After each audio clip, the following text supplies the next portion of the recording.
So we're starting muscle today, but before I do that, I want to give you a quick clarification on the drug assignment. Some students were confused about the unrelated side effects. So what I meant was unintended side effects, okay? Unintended. So replace the unrelated with unintended. For instance, if you're, if you're taking medication for diarrhea and it causes a headache, that will be an unintended side effect. Makes sense? Because the medicine is not intended to cause a headache. Everybody got this?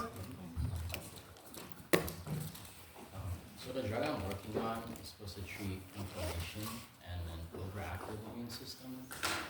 Would them being more, like in some cases more immunocompromised, be unintended?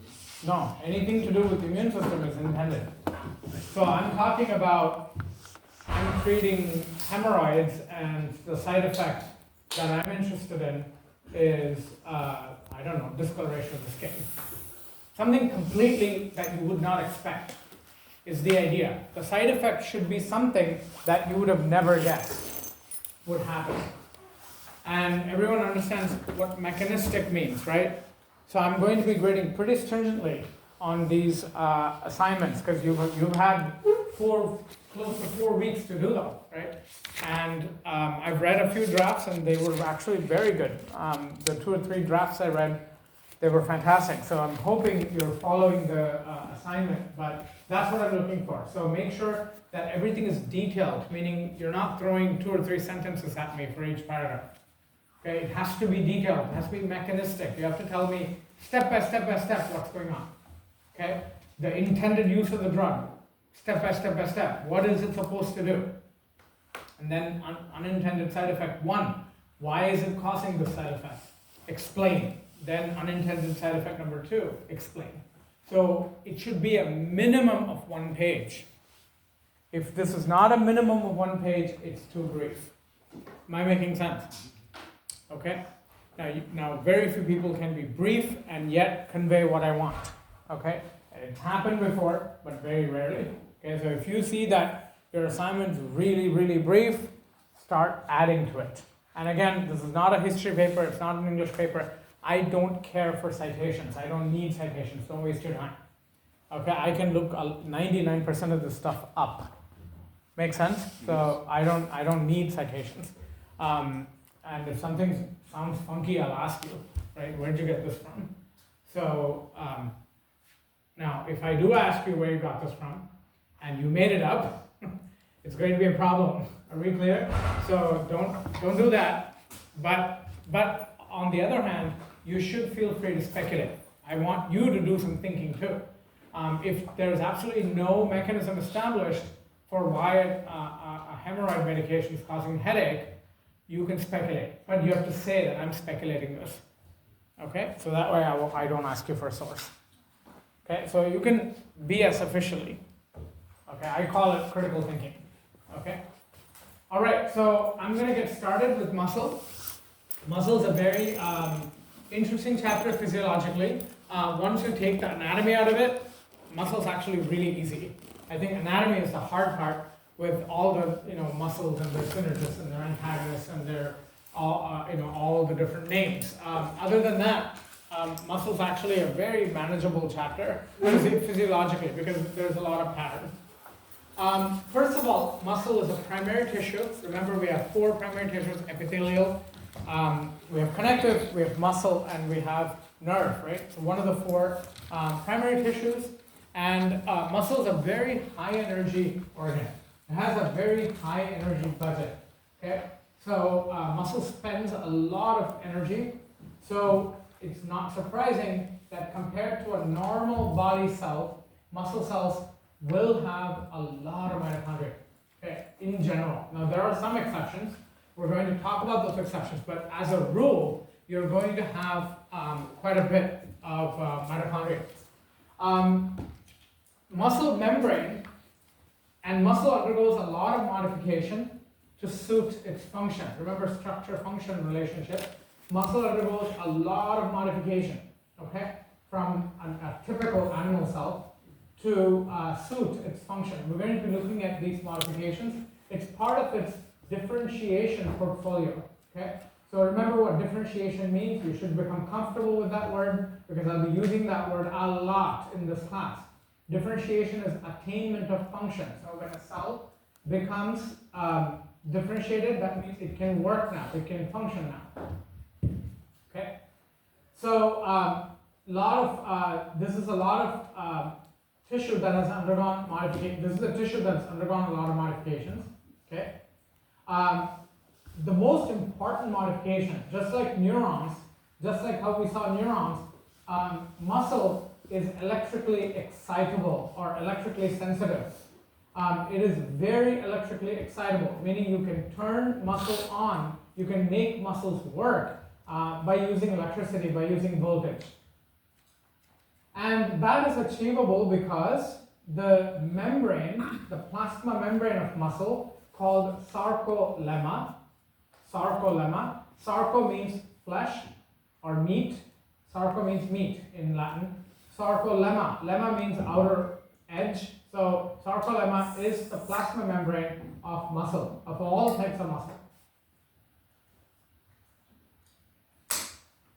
And it has ion channels. And these ion channels are interesting because they open or close in response to a variety of stimuli.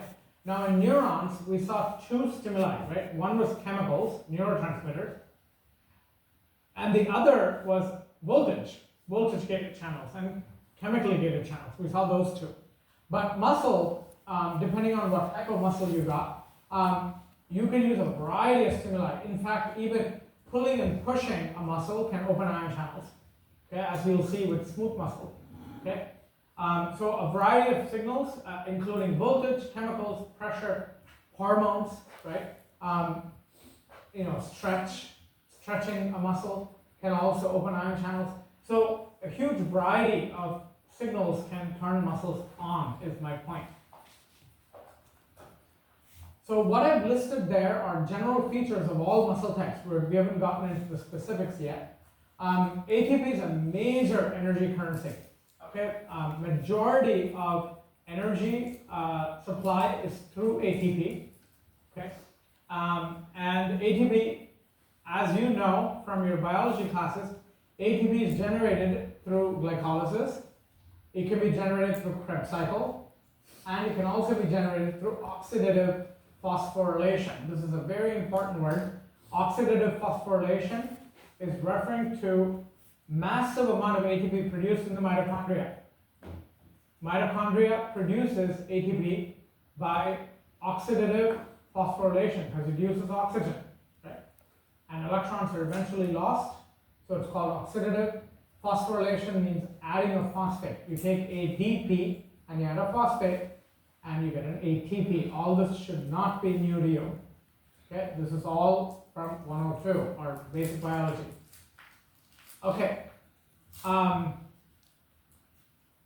ATP is generated anaerobically. Anaerobically means without oxygen, so you don't really use oxygen, you don't require oxygen. You can generate ATP without oxygen through glycolysis. All of this is going to become important at the tail end of this chapter on Thursday. Okay, so ATP can be generated anaerobically, okay, via glycolysis, but you can also generate ATP anaerobically through another system, and this is a very interesting system, and it's important because a lot of young people use creatine and things like whey protein to build muscle, and those can have beneficial effects. Those can also have some very undesirable side effects. So anytime you artificially ingest something, it's a mixed bag, right? You have to be careful. So and again, sorry, it's projecting a little blurry, but the notes are actually very clear on if you download it on your computer or on your tablet. But I'm sure you can read it. Creatine phosphate, and this is common to all muscle types. Again, remember, these are all general features. I've also given you a document called 3 muscle subtypes. 3 muscle subtypes. You are responsible for this document on the lecture exam. You need to know that table. And I think I have a video of me reviewing that table, and I will post that video. If I don't have it, I will make a video going over it, okay? But it's a self-explanatory document, okay? 3 muscle subtypes. From now till the end of the semester, you're going to be doing muscles left, right, and center, okay? This is why I'm covering this so early in the semester, because it's very fundamental. So ATP can be generated anaerobically using creatine. So creatine holds energy and phosphate as creatine phosphate, and creatine phosphate can be broken down to creatine. The energy is released, okay? Phosphate and energy are released together, and sorry, I tried to highlight it and kind of blurred it out. You use that energy and the phosphate to convert ADP to ATP.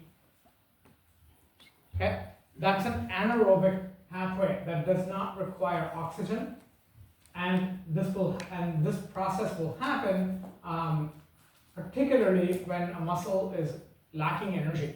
Okay, and remember, muscle cannot live without energy. So you have an alternate. Creatine phosphate amounts in a cell are very, very low.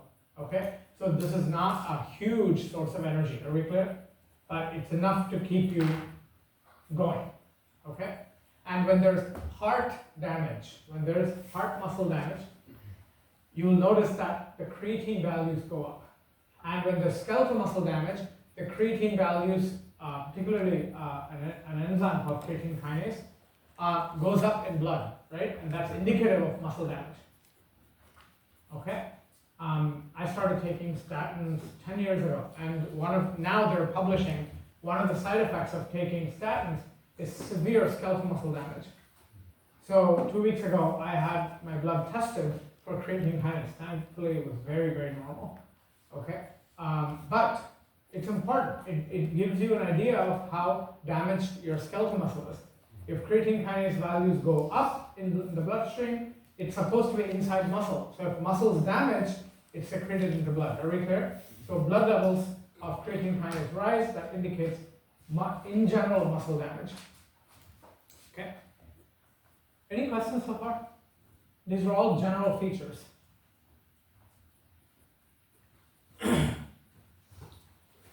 So I told you that muscles are highly differentiated, and you have, and again, you have this complete notes with you. Tell me if putting these notes ahead of time is helpful, because this took me an hour and a half to write. Okay, so I was up, I just had 2 cans of Coke and I was going nuts. So I wrote this all out. Okay, but if you need it, I'll be happy to provide these notes early, so you can look through them and then come to class. Okay, I figured this is more helpful. Plus, my writing is a little bit. Anytime I get jittery due to caffeine, my writing becomes a lot calmer. Okay, so that's the kind of spectrum I'm in life right now. Okay, when I'm jittery, I'm actually calm. So that's caffeinated writing for you. Okay, so plus I just got my new tablet, so I was all excited about that. Finding out how it writes, and it wrote like a charm. Okay, so all muscle cells show a modified cytoskeleton, and everybody knows cytoskeleton requires what to function? Calcium, okay, and muscles no exception. So they show a modified cytoskeleton. It is very much modified, okay? It's not the same. The actin is different, okay? There is tubulin in muscles, so tubulin is not important. Actin pairs up with a protein called myosin.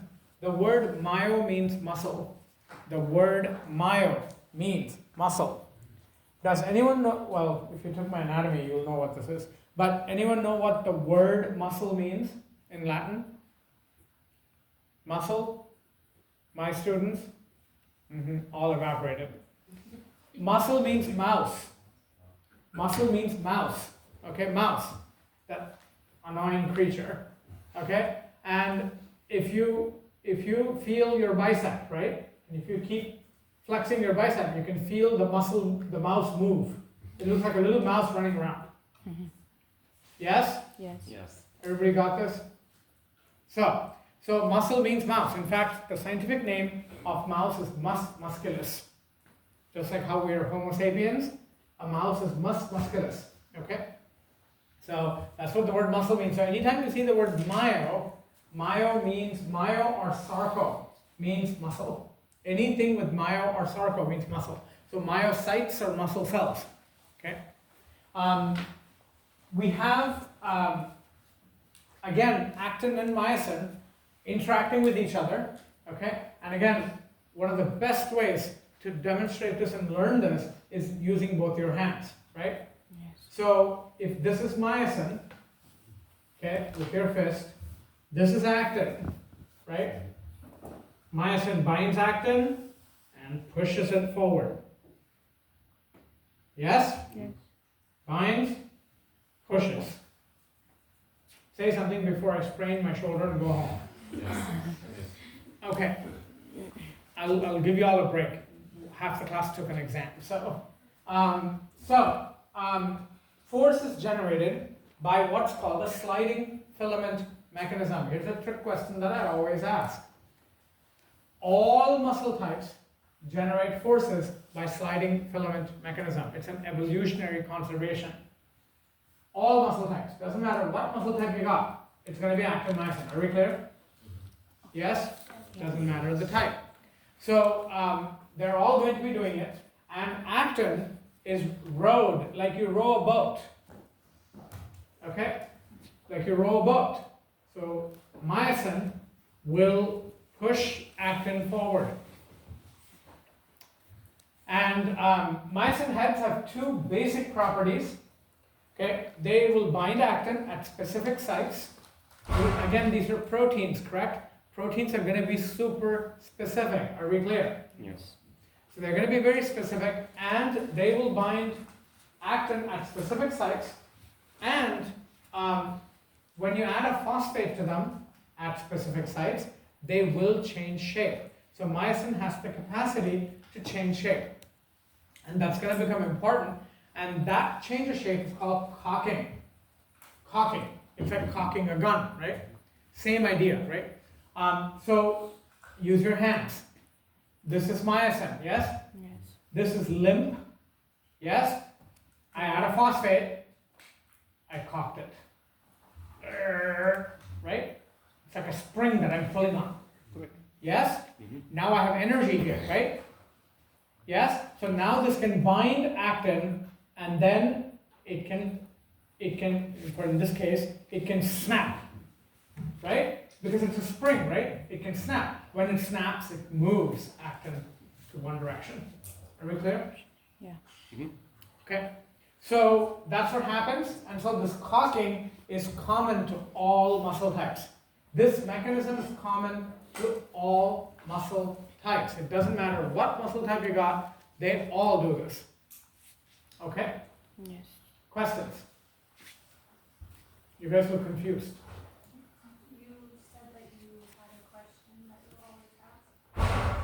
I just told you.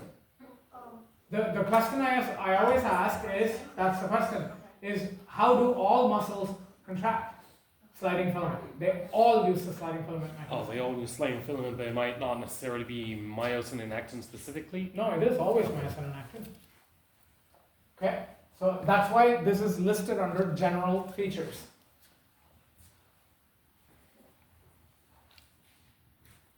You want to learn this material? I would not look up and keep watching.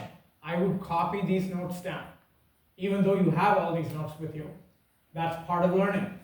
So sit and write. Don't just sit there and watch. Because as soon as I go to the next section, you're going to forget all this. Okay? Learning. When you write, you learn. So don't sit there doing nothing. Okay. If that's your learning style, well, that sucks because it's not going to help you. Okay? So this is not a visual learning science.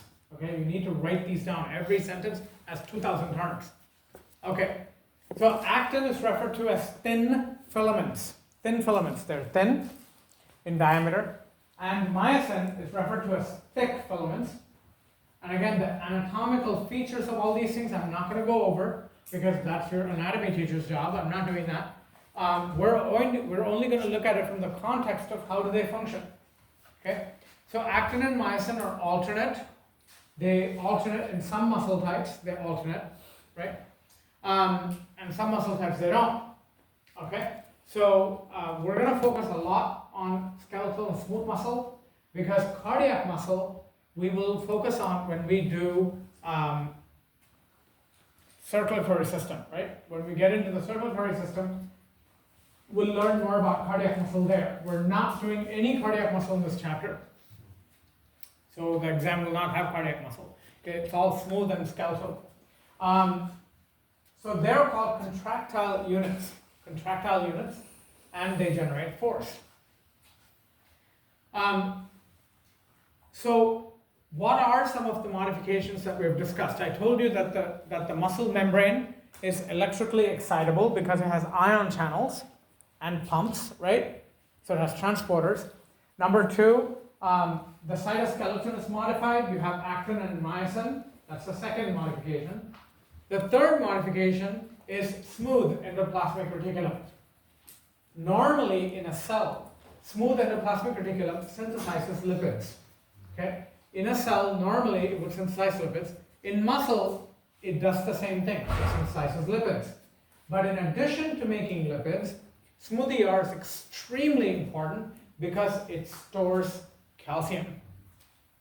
Smooth ER stores calcium, and it has a special name. It's called sarcoplasmic reticulum. Sarcoplasmic reticulum. And it's abbreviated SR. Sarcoplasmic reticulum is special because it has two very important components. Okay? It has a calcium uniport pump, which is always on. It's a pump. It's going to work fast or slow? Slow. So you're going to see the significance of that again as we move along. Okay? Calcium gets out relatively rapidly, right? Remember the concentration gradient of calcium. What is the amount of calcium in the cytoplasm? How much calcium do you have in the cytoplasm? 0. You don't have any calcium in the cytoplasm. Okay? And calcium is Ca2 plus. The inside of the cell is super negative, correct? Mm-hmm. So calcium is going to get out really fast through voltage-gated channels. Voltage-gated channels, when those open, calcium gets out pretty rapidly. Whereas the calcium pump, okay, is going to be very, very slow. Okay? This is going to have tremendous consequences on how the muscle functions. Okay? And this is true of all muscle types. All muscle types have sarcoplasmic reticulum. Okay? Now, how important they are is going to vary between the type of muscles, but they all have it. Again, providing strong evidence for evolution, because if sarcoplasmic reticulum is not consequential, for example, in smooth muscle, why do they have it? Right? Evolution, right? We retain some features that we may not use as much. Okay. Anyway, muscle classification. So this ends the cellular features of muscle and all the general features of muscle. So if you look at muscle classification, you kind of already know this. We did this in histology, right? You have skeletal muscle, which usually is attached to bones or skin. And skeletal muscle is responsible for generating voluntary strong forces. Okay? And skeletal muscle can be classified into 3 categories, into 3 subtypes. So when you're reading the question on the exam, read the question very carefully. Is it saying types of muscle, or is it asking subtypes of skeletal muscle? Very different, correct? Types of muscle would be skeletal, cardiac, smooth. Subtype of skeletal muscle would be these 3, right? Fast glycolytic, slow oxidative, and fast oxidative.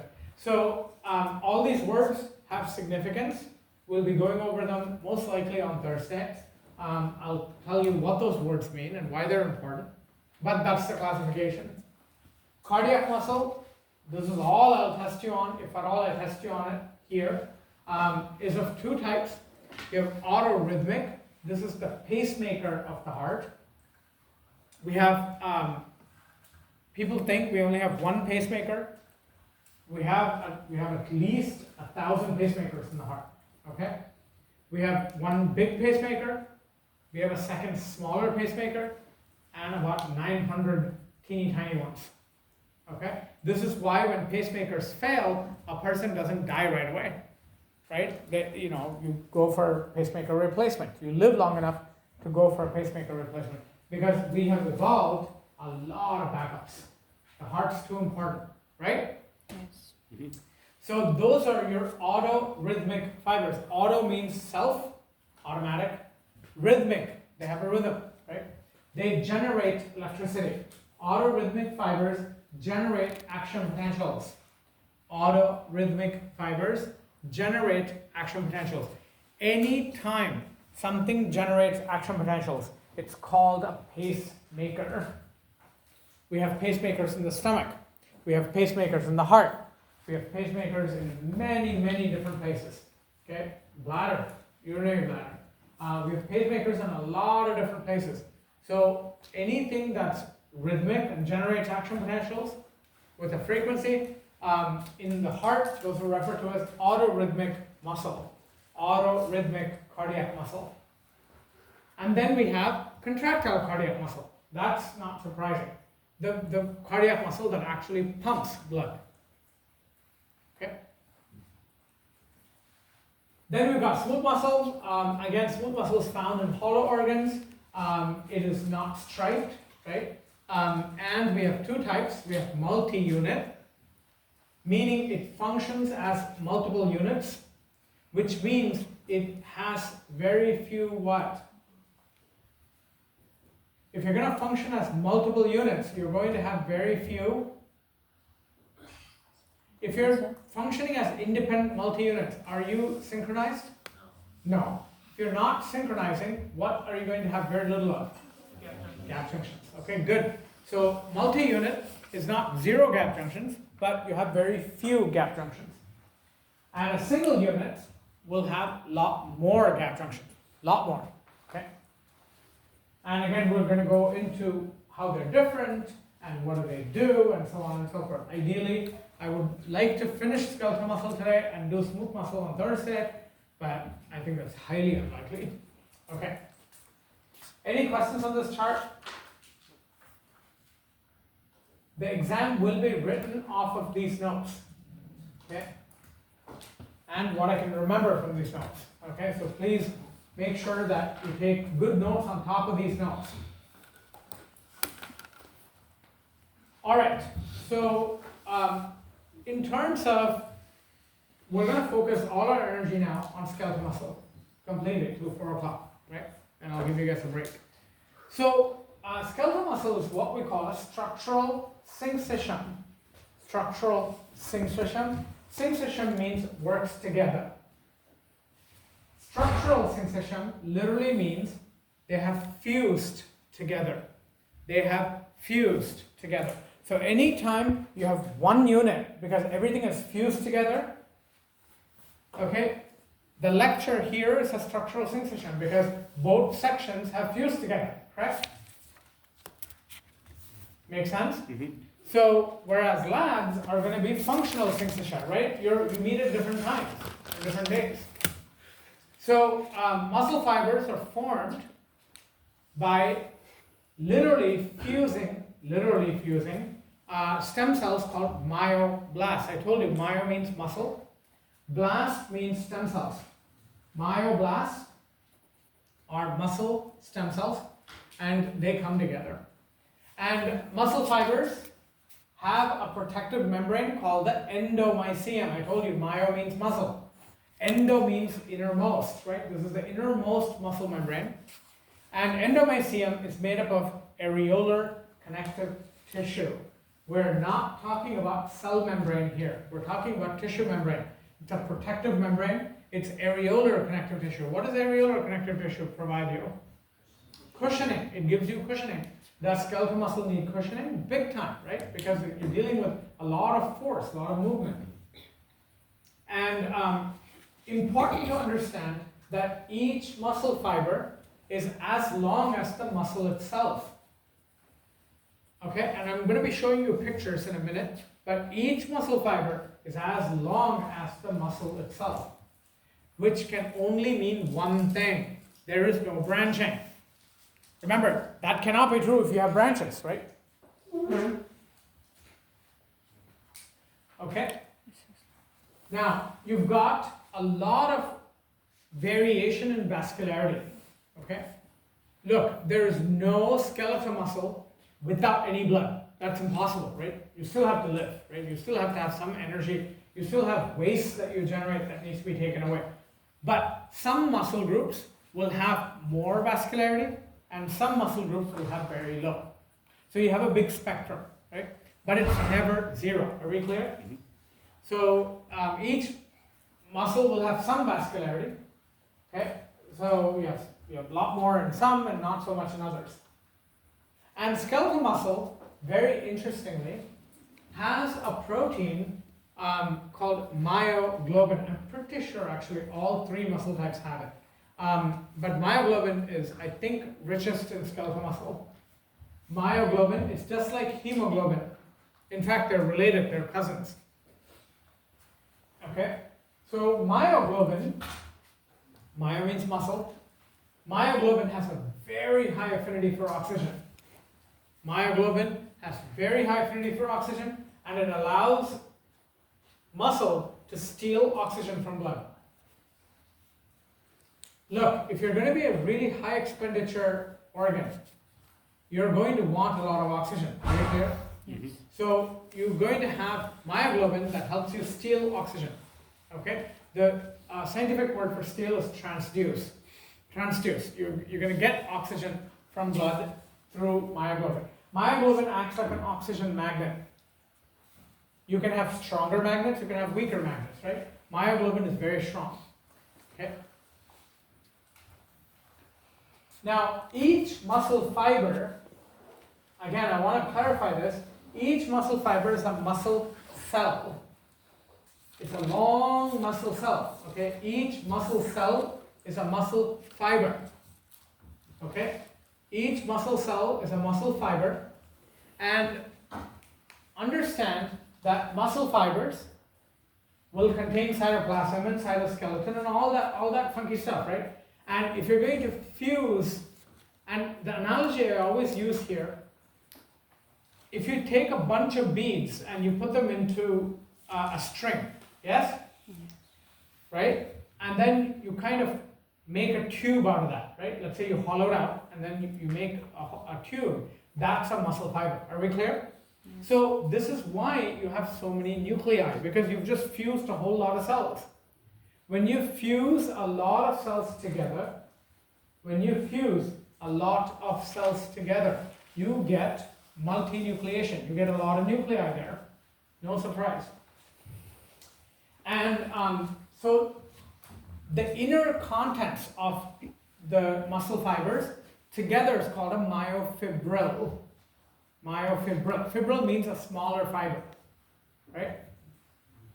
So watch my hands. So this is a myofiber, right? Or muscle fiber, correct? Imagining a tube. Yes. Now let's say I have in my, I don't know, pick some really weird colors. So let's say you have a black tube, right? And inside the black tube, you have fluorescently orange styrofoam shoved in there, right? Yes. The black tube is your muscle fiber or your myofiber. The styrofoam that's shoved in there, orange, that's your myofibril. Are we clear? Yes. Okay. So myofibrils are basically your, they're going to be your cytoplasm, which is called sarcoplasm, and all the cytoskeleton and the nuclei and everything. Everything inside a muscle fiber is a myofibril. Are we clear? It's a long myofibril. Are we clear? Yes. Okay. And in skeletal muscle particularly, sarcomeres are arranged in a very nice fashion. They're very well organized. and you have alternating actin and myosin, and that gives you that striped appearance. So if skeletal muscle looks striped, it's because of this alternating actin-myosin arrangement.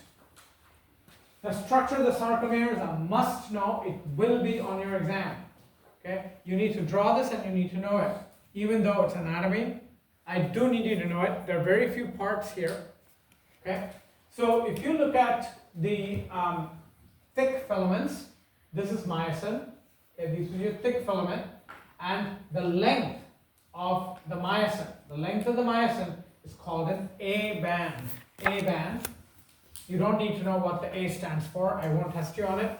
But A stands for anisotropic. Anisotropic. It literally means uneven. Very uneven. Okay? So look at that. That looks very rugged and uneven, right? That doesn't look nice and polished. Hello? Yes. Yeah, it looks like a very grisly appearance, right? So A band means myosin. Myosin rolls in place. I want you to imagine this. Myosin rolls in place. Can it move out of place? No. But can it move in place? It rolls around, okay? Okay, like this, right? Watch me, like this. If I'm chained and this is all I can do, actually I like this. Better than teaching. So I'm myosin. That's all I can do. I cannot move out of place, but I can do that, right? So they roll in place, and I want you to imagine little springs here. Springs, okay? It's called titin. You don't need to know this. Your anatomy teacher should cover all that. So titin will hold the myosin in place, but the myosin can roll. Everybody got that? Yes. Okay. All right. So that's your A band. Now your I band is your actin. Actin, technically half of your actin is an I band. Okay. So notice you have actin here, and you have actin here. So these are thin filaments, right? Yeah. And you have a gap in the middle. Okay. And the H zone, this is complete speculation for me because I can't find evidence for this, but to be honest, this is how I'd name it. I mean, I don't know why you would name it H zone randomly. Okay, I read some nonsense explanation in Wikipedia.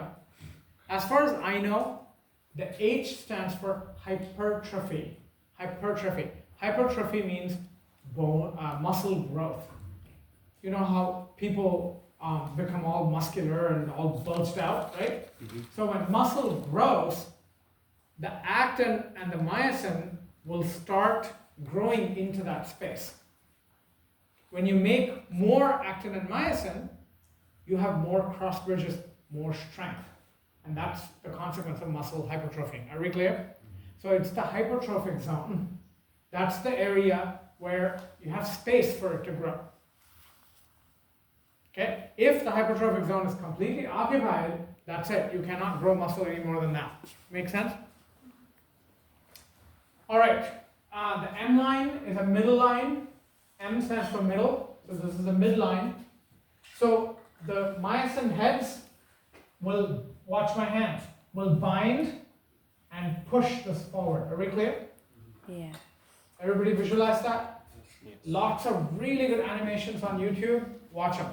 There's animations on PhysioX. Watch them. Okay? Very important. So you need to be doing the muscle PhysioX, which is exercise 2, I think. Number 2, you did 1 and 3, so you have to do 2 this week. Okay? You're assigned PhysioX 2. You don't know which PhysioX to do, look at your syllabus. If you're not looking at your syllabus every Monday or Sunday of that week, you're not doing things right. Because that's what tells you what you're supposed to be covering. Okay? So you're going to be doing PhysioX 2, and you'll be seeing a lot of really good animations there. Okay? And then we have, as a border for skeletal muscle, Z-line. Okay? Now this sarcomere is identical in the heart. Now that's pretty lazy creation, right? Identical in the heart. The sarcomere is undistinguishable between skeletal muscle and cardiac muscle. right? Exactly the same. Okay, and the mechanism of contraction is almost exactly the same. Okay, as you'll see. Myosin heads are always cocked. If your myosin heads are not cocked, you've been dead for a day, minimum. Okay? Myosin heads are always cocked. Now, I told you what cocked means, right? You take ATP, you split ATP to get energy, and you use that energy to spring up the myosin head, right? So that sprung up myosin head is called cocked myosin head, okay? So in skeletal muscle and cardiac muscle, myosin heads are always cocked. Think about it. If myosin heads are always limp, and in smooth muscle they are, in smooth muscle they're always limp. Because think about it. Do you want your stomach to cramp? Nobody wants that. You don't want your blood vessels to cramp, right? Not a good idea at all, right? So even when you're super duper angry and your veins are popping in and out of your forehead, right? Even then, it's a very mild effect. Clear? So it goes to show how weak skeletal muscle contraction is. Skeletal muscle is not like that. You just spotted a lion. You don't have time to cock things. Are we clear? Time to run. So skeletal muscle must always be ready. This is why, as my brain is thinking, I'm able to speak. Because my skeletal muscle is always ready. Correct? Yes. Okay. So myosin heads are always cocked. They have a built-in ATPase. Okay.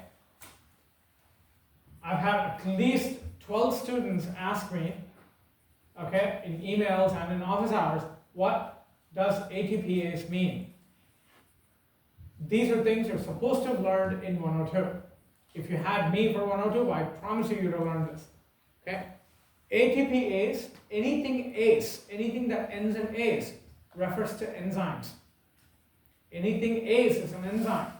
ATPase is an enzyme that breaks down ATP and harvests energy. Are we clear? Mm-hmm. And we saw ATPase in the primary active transport. Correct? Because it has a built-in enzyme that breaks down ATP. So the same way myosin heads also have this ATPase. And ATP is always immediately broken down. You don't wait. Okay? So at any point of time, I look at your skeletal muscle, I'm going to find myosin with ADP and phosphate bound. Are we clear? Mm-hmm. So do you understand the difference between a limp state and a cocked state? They call it uncocked. I like the word limp because it's very, you can easily picturize it. Now remember, I'm able to stand still. You're able to stand still. The fact that you're able to write, it's because your hands are not tremoring, right? You don't appreciate all this until you see somebody with severe Parkinson's, okay? Or somebody with severe tremoring, okay? And there are some diseases where these type of movements are ridiculous, right? I mean, I feel so bad for them because just imagine the kind of pain they must be in, right? Imagine doing this for 24 hours a day. There are diseases where this can happen, where your limbs are going back and forth, and unfortunately these people live forever because look at the exercise they're getting. Right? It's horrible. I mean, to be honest, if I had a disease like that, I'd want to die. I would not want to live like this. But they live longer because their body's so fit. Right? Talk about a curse. It's a very important point that I'm bringing up. And we brought this up a little bit with the brain too, right? I told you that all our movements have to be streamlined. What is important is not me being able to move myself like this. What's even more important is when I intend to move like this, I'm not doing this. Correct? Yes. Nice, smooth, streamlined motion. Not correct? Mm-hmm. Yeah. So that is made possible because skeletal muscle has a turn off switch. Okay, and remember, anytime you're dealing with turning on, turning off, your next unit is all turning on, turning off, hormones. So turning on, turning off is regulation, the word regulation. Skeletal muscle is highly regulated. You do not turn on skeletal muscle unless you absolutely intend to. Do you agree? Yes. If you're turning it on inappropriately, then you got tremors. Okay? So how do you control that? Your brain controls it. Okay? But eventually, at the skeletal muscle level, how do you control it? We have a protein called tropomyosin. Tropomyosin. Tropo, you've heard of Tropic of Cancer and Tropic of Capricorn? They're imaginary lines around the Earth, right? They're latitudes, Yeah. geography. Mm-hmm. Fremont Unified. So equator and Tropic of Cancer and Tropic of Capricorn. Yeah, so tropo means region. The word tropo means region. So tropomyosin means what? The region around myosin, right? Mm-hmm. It's a protein that blocks myosin binding. And it's a huge python of a protein. I want you to imagine this because this is important. It's a huge python of a protein. Now imagine a python sitting up a tree. Yes? Yeah. So I want you to imagine a big branch and the python is asleep on that tree, correct? Yeah. Now that branch is your actin. The python is your tropomyosin. Everybody imagining? Yes. Yes? Okay. So what needs to happen? And here's my award-winning demo. Okay. 2004 Best Instructor Award was for this. And they actually had a picture of me with this I have it in my office. Because they didn't know how to describe it, right? When they gave me the award. So they took a picture and a whole bunch of my class was doing this in the library. Okay. So this watch is tropomyosin. Do you agree? Yes. This is me angry. No. This is myosin head, correct? Mm-hmm. Myosin head, that's cocked, correct? Yes. Now, if myosin head, myosin is always cocked, right? When myosin head is cocked, it'll bind actin. That's its job. Now, think about it. If that were to happen completely inappropriately, you'd be tremoring the heck out of your life. Am I making sense? Yes. You don't want that. So, my watch will block me from binding my hand. Are we clear? Yes. So, my watch is my tropomyosin. Do you see that? Myosin, actin, tropomyosin. I can't bind. Clear? Yes. So I should be able to remove my watch for this to bind. I'm not spending half a calorie for that. You just imagine me removing my watch and binding. Are we clear? Yes. So what will happen is when the brain says, I want you to contract, right? Mm-hmm. What will I do? If you're a skeletal muscle and I'm the neuron saying, yo, contract, right? What I will do is I will move this python. Please watch very carefully because people make a mess out of this concept. And I don't care what field you're going into, you need to know this.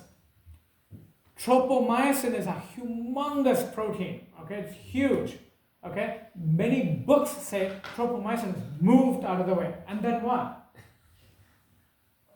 And then you're going to bring it back from Paris? Stupid. That's not how it happens. Are you imagining the snake? Yes. I move the snake very carefully. I literally do this. Yes? You do your thing, and once your thing is over, the snake comes right back. Mm-hmm. So it's moved slightly out of the way. Are we clear? Yes. It's not, it's a huge, now do you understand why I said it's a python of a protein? It's not easily moved. Okay? So anytime you read tropomyosin, I've seen tropomyosin, some people saying tropomyosin is removed. And I'm going, oh my gosh, you've got to be kidding me. Again, I've visualized rabbit thigh muscle in the electron microscope, and I've literally seen the tropomyosin being lifted and pushed back in place. Just lifted gently, pushed back when you're done. Are we clear? Mm-hmm. So tropomyosin is moved. Now somebody has to do the lifting, correct? Yeah. Yeah? Bear with me. This is like a puzzle. It'll come together beautifully in a minute. Okay? So tropomyosin normally blocks actin-myosin binding, right? My watch. Okay? What happens is calcium is released from the sarcoplasmic reticulum. I told you sarcoplasmic reticulum stores calcium, correct? Or calcium is high outside the cells, right? It can come from outside of the cells also. But for skeletal muscle, calcium only comes from the sarcoplasmic reticulum. 100% of calcium comes from the sarcoplasmic reticulum only. Are we clear? I will ask you this. In cardiac muscle, 80% comes from the sarcoplasmic reticulum, 20% comes from the outside. In smooth muscle, 80% comes from the outside, 20% comes from the sarcoplasmic reticulum. Are we clear? So different muscle types have different sources of calcium. They all need calcium, but they come from different places. Am I making sense? Yes. In skeletal muscle, what percent comes from the SR? 100%. It all comes from the SR. So how can I test you on this? I can say if the sarcoplasmic reticulum is damaged in all three muscle types, I didn't say subtypes, I said all three muscle types. If sarcoplasmic reticulum is damaged, which muscle would be affected the least? Smooth. Smooth, because it only uses 20% of that calcium, correct? Which one will be affected the most? Skeletal. Okay, it won't work at all, right? So calcium is released as a result of activation to contract. I want you to focus on what I'm saying right now. So, right, anatomical position, right? Everyone hopefully remembers this, right? Dead guy, right? Like this. I want to lift my hand. Yes? Yes. All hail me, right? Lift my hand. So if I want to do that, there's going to be a lot of puppeteering happening, right? And the wires that go in there are your nerves. Your somatic nerves, right? You should know this by now. Your somatic nervous system, right? Will coordinate me moving my hand like this, correct? Or any movement, me talking. Moving my hand is easier. So if I want to move my hand without tremoring, if it's going to be a nice smooth movement, right? That means all my inhibitory mechanisms are working beautifully, right? Because I get a very smooth movement. My brain has to send action potentials along the motor neuron to my entire arm. Do you agree? Okay? And I should be able to lift. I should be inhibiting my triceps. I should be in some ways enhancing my biceps, right? And orchestrate this whole thing. Correct? Yes. So that is called recruitment. Recruitment. I'm recruiting my arm to move. The act of the brain commanding, or spinal cord, commanding the arm to lift up. I'm not doing this, right? Yeah. I'm doing this. So it has to be orchestrated properly, right? That's called recruitment. The end of recruitment in a muscle cell is excitation. The muscle has become excited. The muscle is, you cannot have an easier name than that. The muscle has become excited. Excited means it's getting ready to contract. Excited is the step before contraction. Are we clear? So what is excitation? Calcium release from the sarcoplasmic reticulum. The definition of excitation is calcium release from the sarcoplasmic reticulum. It's called excitation of skeletal muscle. Are we clear? Yes. So what does that calcium do? Calcium will bind troponin. There's a protein called troponin. Calcium binds troponin and turns it on. Excuse me. Now, everybody remembers the python sitting on the branch. And what do? You're bored out of your skull. So what do? And you're like, instead of being in this class, I'm just going to go lift the python. Right? So much better. And so you decide to use your hands and you lift the python up. Are you with me? Yes. These fingers are your troponins. Are we clear? The fingers are your troponins. So when will the troponins lift the tropomyosin? When my fingers have had their calcium. Make sense? So calcium will bind troponin, turn it on. Troponin will grab tropomyosin and lift it up slightly. Are we clear? And once you lift the tropomyosin up slightly, actin and myosin can now bind and you can cause contraction. Is this clear? Yes.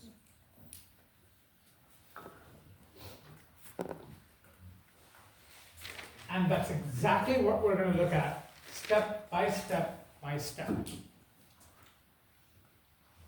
Okay?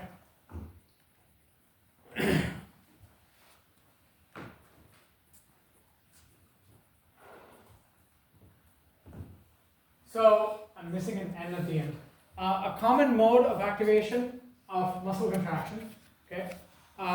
This does vary from muscle type to muscle type, but in skeletal muscle, this is how it happens, okay? This is specific for skeletal muscle, okay? The first sentence should not be surprising. Action potentials coming along a motor neuron, right? Yeah. Everybody knows this, right? Mhm. The brain is telling the hand to lift up, okay? Coming along motor neuron axons, you depolarize at the axon terminals. Sodium goes in, right? Voltage gated channels, the usual deal, okay? And that causes calcium channels to open. Remember, in a neuron, where do you find calcium channels? Only at the axon terminals, right? Calcium goes in. What's the consequence of calcium going in? You get exocytosis of neurotransmitters, right? Now, somatic neurons release only one neurotransmitter. It's acetylcholine. That's all they can release. Hello? That's all they're going to release. So acetylcholine comes out, and it's going to bind nicotinic cholinergic receptors. Nicotinic means direct acting. Thank you. They're ion channels. They are sodium and potassium ion channels. These ion channels are not very specific. They will allow both sodium and potassium to move through the ion channel. So tell me, these ion channels are large or narrow in diameter? Large. Potassium is a huge ion, right? Yeah. Yes? Yes. So, but what's going to happen? Potassium moves very slowly, right? Mhm. And sodium is going to run, right? Because it's small and the gradient's huge, right? Yes. So mostly what ends up happening is depolarization. Are we clear? Yes. Into the muscle cell. In the muscle cell. So here muscle is your postsynaptic membrane. Yes? Mhm. Muscle is your postsynaptic membrane. And you end up doing this. And this will be on your exam also. Very important. At the neuromuscular junction, okay, the muscle cell, acetylcholine receptors are expressed only where there's a neuron. Otherwise, there's no point in expressing it. Do you agree? Yes. The receptors for acetylcholine are found only where acetylcholine is released. It makes no sense whatsoever to release acetylcholine somewhere and have the receptor somewhere else. Is the lion going to wait till your acetylcholine finds the receptor? No, the receptor is right there. Remember, you don't have time, correct? Mhm. So you have temporal summation, correct? Because there's only one kind of neurotransmitter, right? Yes. So it's temporal summation. I told you, you're going to use everything you learned in Unit 1. And then the nearby voltage-gated channels open. Now remember, you did the same thing in a neuron, right? The axon hillock is where you had these channels. But in muscle, they're all over the place, okay? And here's a nice pictorial for you. So if I'm the acetylcholine receptor, yes? Yes. Imagine you're all standing around me in concentric circles, right? Mhm. Yeah? You're all the voltage-gated channels. Right? What do I do? You know, I excite one of you, right? And immediately what's going to happen? You're going to go through action potential. And you will excite your neighbor. That neighbor will excite their neighbor, and action potential spreads. Just like you had in an axon of a neuron, correct? Yes. That's what happened. Except you don't have myelin here, right? So it's always continuous conduction in muscle. In muscle, it's always continuous conduction. So in a myelinated axon versus muscle, which one's going to be faster? Propagation of AP. Myelinated. Myelinated axon, right? Because this is going to be a continuous conduction. Okay? So current, action potential is current, yes or no? action potential, before I get a heart attack, say something. Action potential is current. Yes. Yes? Because you just took a test, or you're taking a test on Thursday. Either way, my vocal cords are crying. After all that screaming, action potential is current. So what's going to happen is the action potential generated will travel in all directions. This is how it's different from neurons. In neurons, how does it travel? In only one direction. Yes. Do you want action potential to travel in only one direction in muscle? No. Why not? Yeah, no is the easy answer. Of course, I just said so. Why not? What would be the disadvantage if it traveled in only one direction? So let's say you have your thigh muscle, right? I have my thigh muscles, right? And there's a line. Of course, there's a line, I'll be walking towards it. But no, let's say there's a line, or let's say there's my mother-in-law and I want to run away, right? Do I want action potential is what causes contraction, correct? So if action potential is travel in only one direction, the muscle is only going to contract in one direction, correct? If my thigh were to contract in only one direction, can you imagine what would happen? First of all, I wouldn't even be able to stand, I'd collapse. Guys, are you understanding what I'm saying? If muscle were not multi-directional in its contraction, the entire damn muscle has to contract, or I am in deep, deep trouble. Do you understand that? Yes. If my thigh is not contracting in all these directions, I will collapse. Think, if my thighs were to be contracting towards my knee, one, my knee will get shattered, and two, I'll be a blob on the floor. Do you understand? Yes. You don't want that. That's going to pull my body down, don't you think? You don't want that. In muscle, you want multiple directions. In neurons, you never want that. If signals traveled in multiple directions in the neurons, it would never reach the brain. Do you see how purpose really is important when you're looking at structure and function? Are we clear? Yes. What is the damn purpose? So here, it travels in all directions and it is continuous conduction.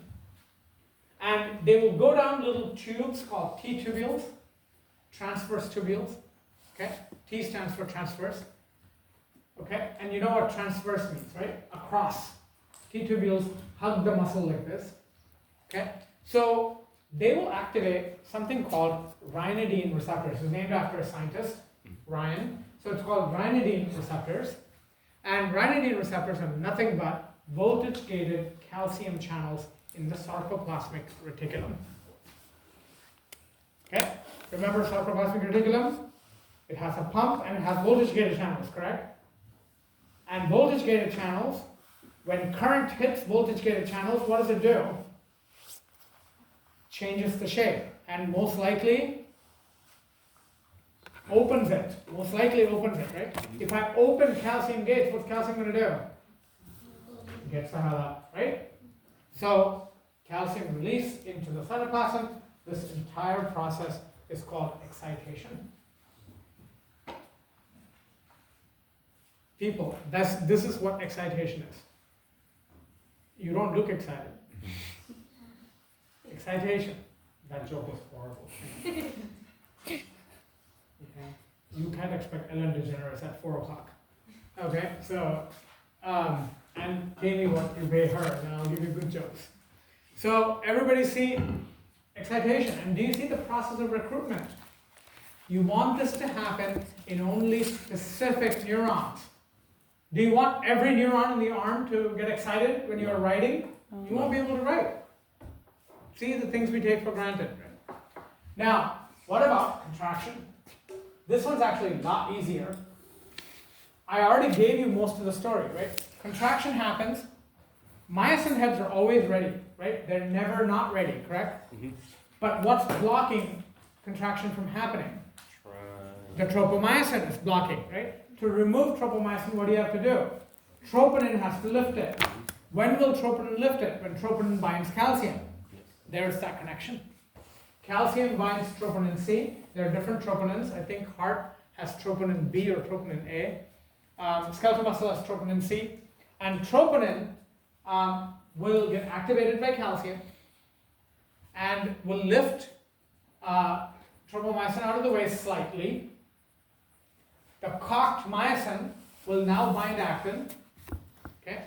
And as soon as it binds actin, the ADP and the phosphate fall off. Because 3 things is way too many to be holding. You have 4 grocery bags, right? And your wife gives you the 5th one, right? Something's got to give. You drop something, right? That's the way it goes. So it drops ADP and phosphate. And as soon as the ADP and the phosphate fall off, I want everyone to look up and watch this. This is important. Normally, you're limp, right? ATP binds. Everybody see this? ATP binding? Yes. I bind, right? When ATP binds, yes? Yes. And I'm sprung up, correct? Yes. So what holds the spring this way is ADP and the phosphate. When the ADP and the phosphate fall off, snap. Are you seeing this? Yes. And this is one of the reasons why skeletal muscle exerts strong contractions, because the snapping. In smooth muscle, you do not snap. Obviously, smooth muscle myosin and smooth muscle actin are different from skeletal muscle myosin and skeletal muscle actin. Should be. They're completely different tissues. Yes. Okay? Everybody see the power stroke. Yes? Yes. Okay. So power stroke is the passive recoil of the spring. Everybody understands what recoil means, right? Yes. You cock a gun, and then once you pull the trigger, right, what happens? The bullet comes out and the spring coils inside the gun, right? That's exactly what's going on here with the myosin head. You have a passive recoil. And once this is done, right, what's happened? The myosin head is still stuck to the actin. Are you with me? Yes. Still stuck. So when will this become unstuck? If I give it a bribe. If I give it another ATP, this will go, oh, nice knowing you, and grab onto the ATP. Are we clear? Yes. It just has a greater affinity. Okay? Myosin heads have much higher affinity to ATP than they do to myosin. Are we clear? To actin, I'm sorry. They have much greater affinity to ATP. Myosin heads have much greater affinity to ATP than they do to actin. So actin-myosin dissociation happens. Actin-myosin dissociation happens. Actin-myosin dissociation happens when a new ATP is introduced.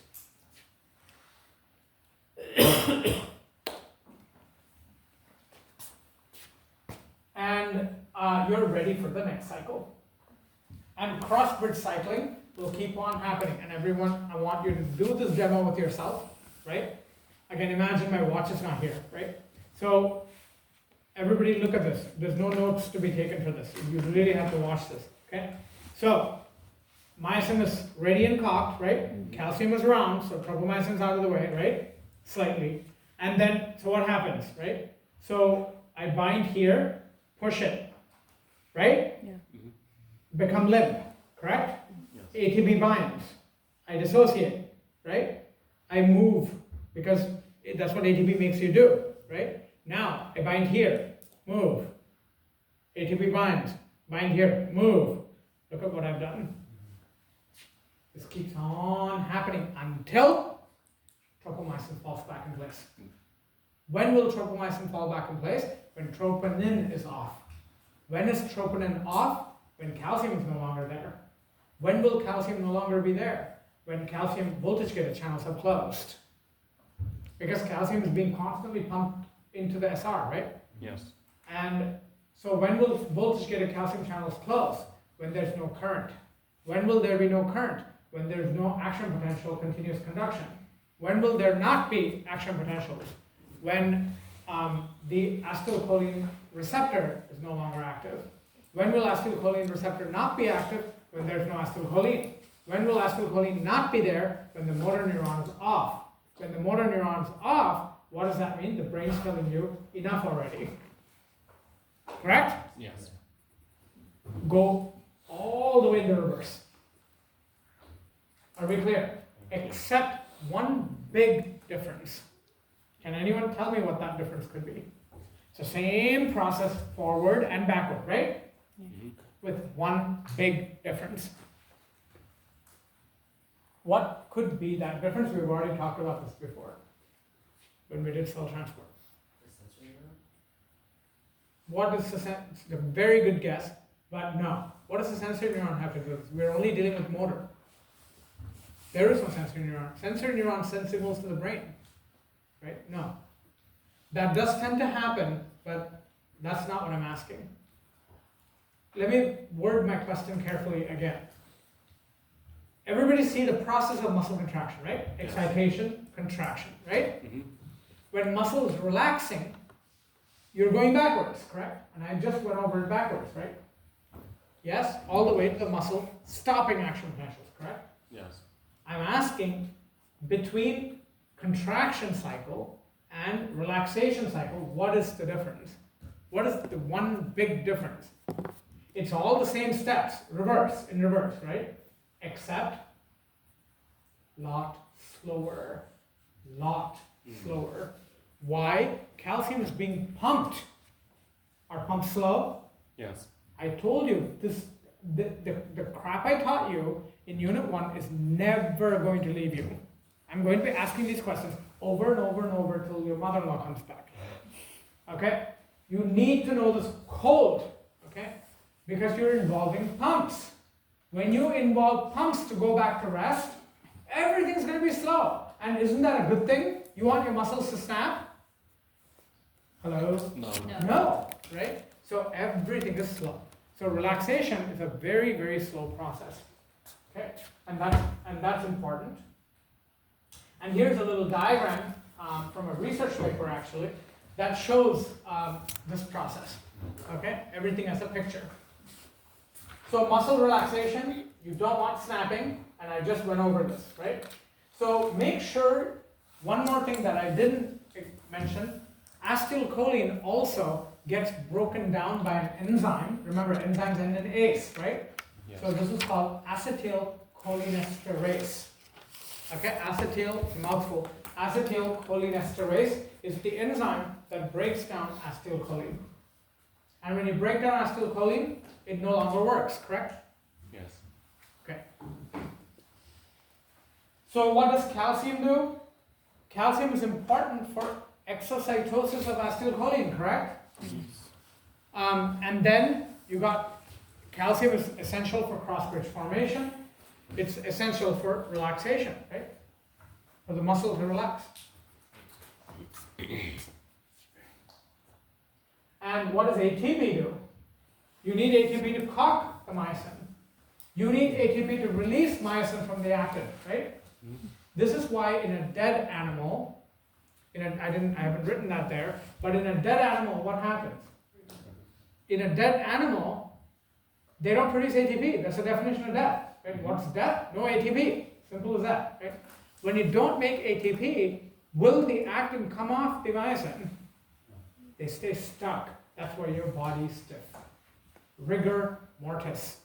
Rigor mortis happens because there's not ATPs to separate the actin and the myosin. Mm-hmm.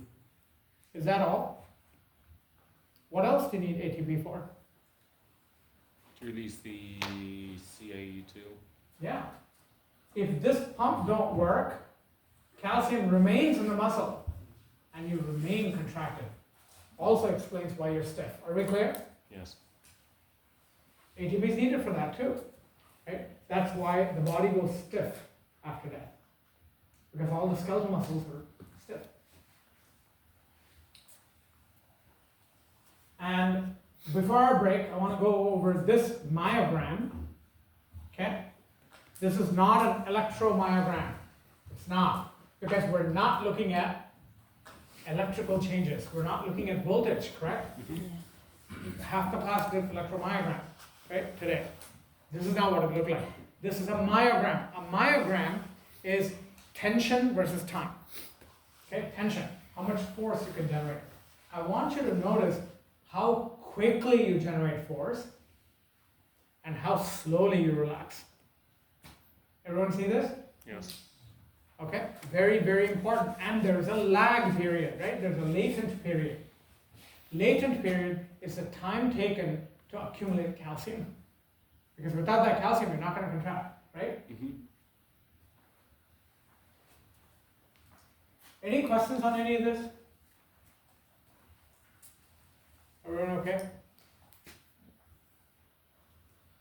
All right, so let's take a 5-minute break, and then we'll talk about heterogeneity of skeletal muscle. Okay, so 5-minute nap.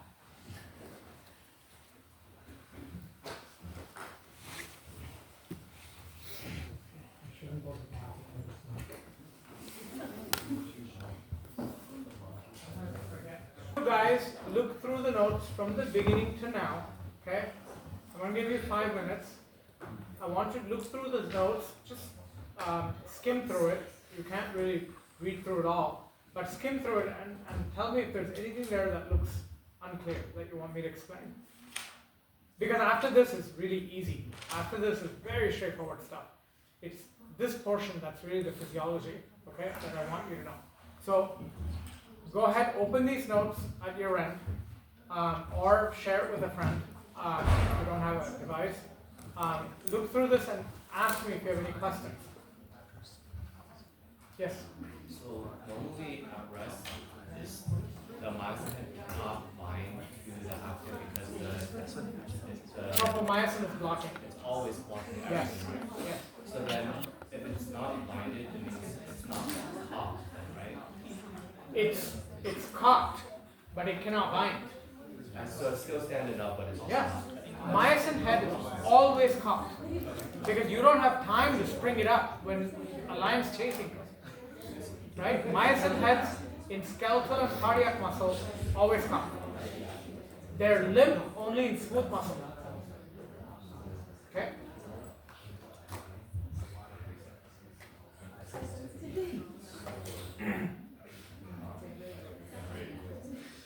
All I see is gossiping and partying. No looking through notes. Even after taking my first exam. Yeah. So you explained how like we have voluntary muscle movement and people with Parkinson's like don't. What happens when like you're anxious and like you bob your leg? Like is that That's a nerve problem. That's not a skeletal muscle problem. okay? Skeletal muscle is too dumb to be doing things like that on its own. Yeah. Most skeletal muscle issues are nerve issues. Yeah. So is muscle fiber just sarcomeres lined up? Muscle fiber is a cell. It's a long cell formed by myoblast fusion. Myofibrils are sarcomeres, cytoplasm, all the organelles inside. So muscle fibers contain myofibrils, right? And one of the components of myofibrils is your sarcomere. So, But it's a continuous sarcomere layer. so Continuous from start to finish. really long. Oh yeah. So when they all contract, the muscle contracts.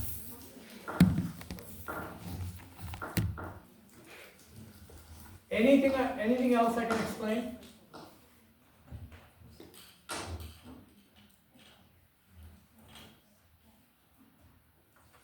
So the good thing about these type of chapters from this point on out is they'll be focused, right? You're dealing with one system. You're not dealing with 1,000 different concepts coming at you at once, right? Like unit 1.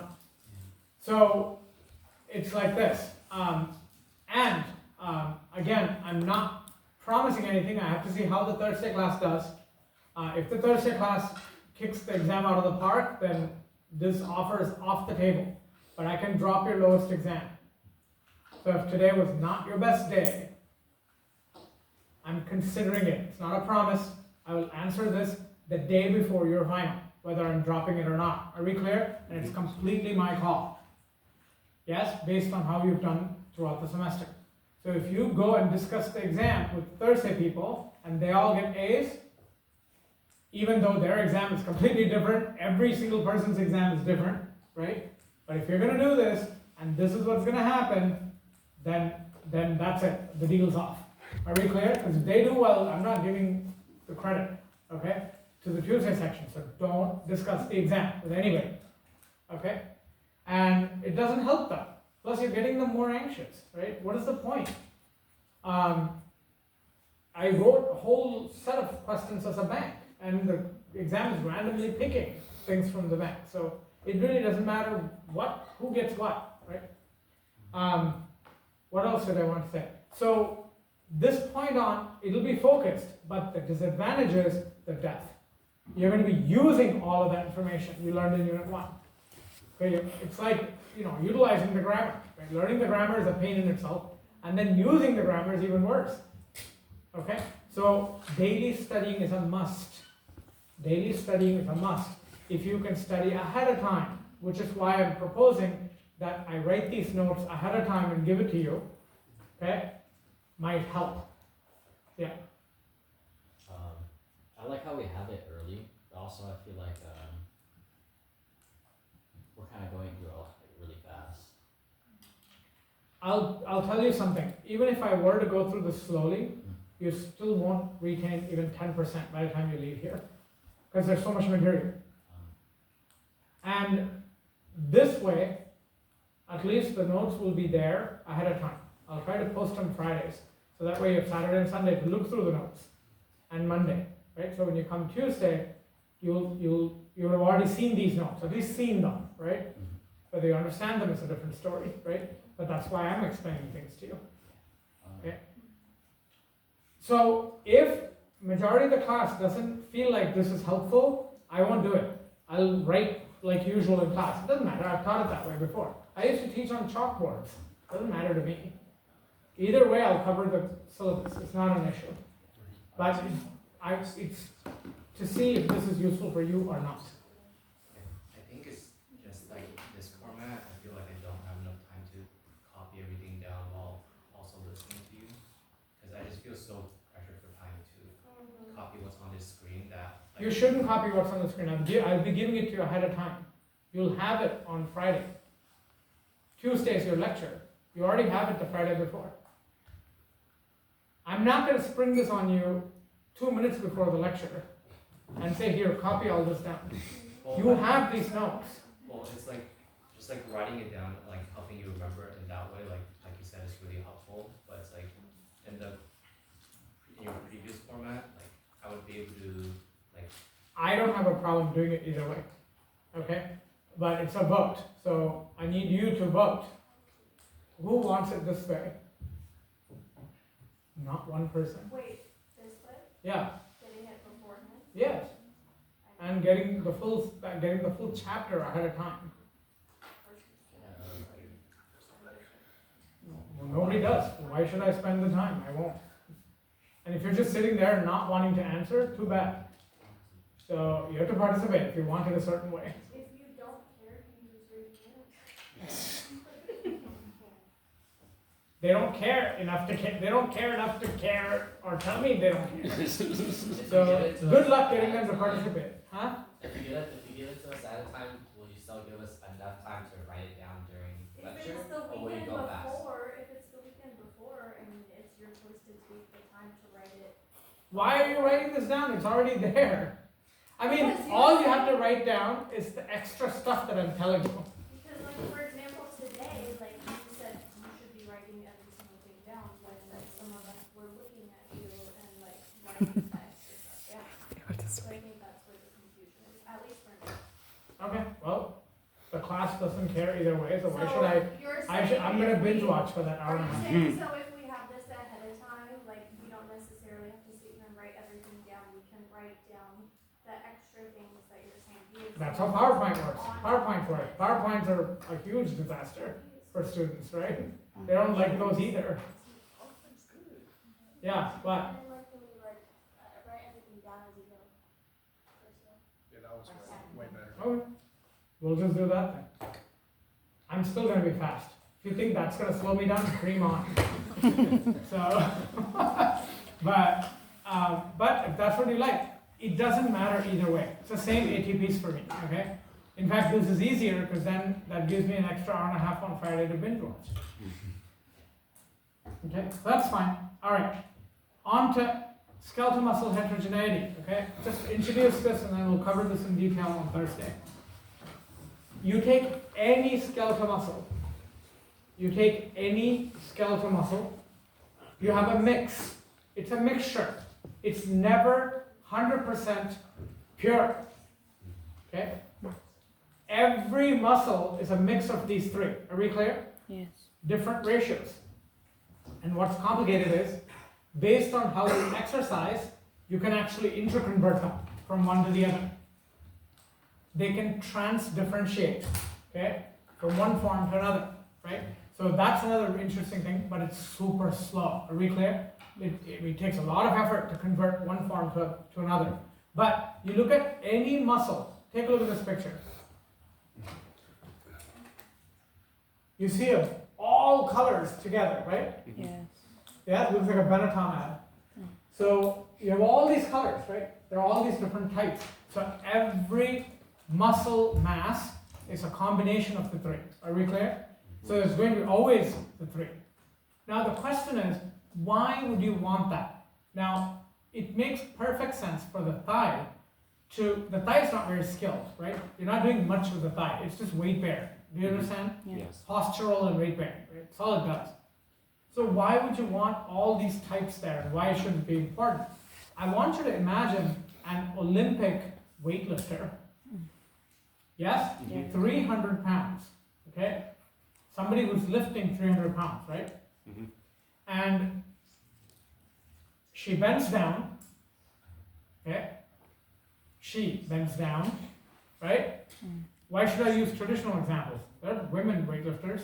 She bends down and lifts the thing. And if you notice how she lifts it, she will wait for a few seconds before lifting, correct? Yes. That's mental recruitment. She's recruiting all these muscles to get ready. Because if she doesn't, what will happen? She'll tear everything. Am I making sense? Yes. So that's the latent period in the myogram, remember? Okay? So, and then she starts exerting the force, not continuously, but slowly. Slowly, slowly, waits, and then lifts it over her head. Am I making sense? Yes. Everyone has seen this, right? No big surprise here. So think about it, when she has lifted it over her head, if all her muscles got tired at the exact same time, what would happen? Bad things. Bye-bye time, right? That 300 pound will fall on her head. Am I making sense? Yes. So what do you need? You need continuity of contraction, correct? Mhm. You need continuity of contraction, meaning you do not want all the muscles to fatigue at once, which means you do not want all the muscles to start at once. Because if they all started together, they will all get tired together. Am I making sense? Yes. Okay? That part is true if you're only made up of one muscle type. The fact that you're made of 3 different muscle types, subtypes, they all have different start times, different end times, and different contraction ranges. Are we clear? Yes. So there's no way these are going to be synchronous. Do you see why skeletal muscle should never be synchronous? Yes. It's disaster. You do not want that. Are we clear? You always want asynchrony, right? When one's getting tired, another starts. When this is getting tired, another one starts, right? So that you're constantly maintaining the force. Are we clear? Same goes for running away from predator, right? There's a lion chasing you. The last thing you want is your entire body getting exhausted and falling into a lump, right? You want muscle motor units to take turns. Are we clear? Yes. So motor units are always recruited asynchronously. Make sense? Yes. And add to it the complication that every muscle is a mix of different muscle types, you get perfect asynchrony. Are we clear? Yes. Really, really helps with our purpose. So what is the purpose of heterogeneity of skeletal muscle? Continuity of contraction. Continuity of contraction. Use this 300-pound weightlifter as an example and you will see the point. Okay, and that's what I mean by asynchrony of motor unit recruitment. Okay, so here is a diagram that tells you that, right? They're all recruited differently. And we're going to look at the biological features of all these muscles. These types, subtypes, these are all skeletal muscles. Okay? They're all skeletal muscles. They're all going to be striped, right? But they have varying characteristics, internal characteristics. Are we clear? Yes. You're all students in this class, right? But you have different meeting times for labs. Am I making sense? That kind of an idea. So we'll go over this table. It's a very easy table. And then we'll go over asynchrony of motor unit recruitment and loading and velocity. That's pretty much it for skeletal muscle. And then we have smooth muscle to cover. We should be able to finish this off on Thursday.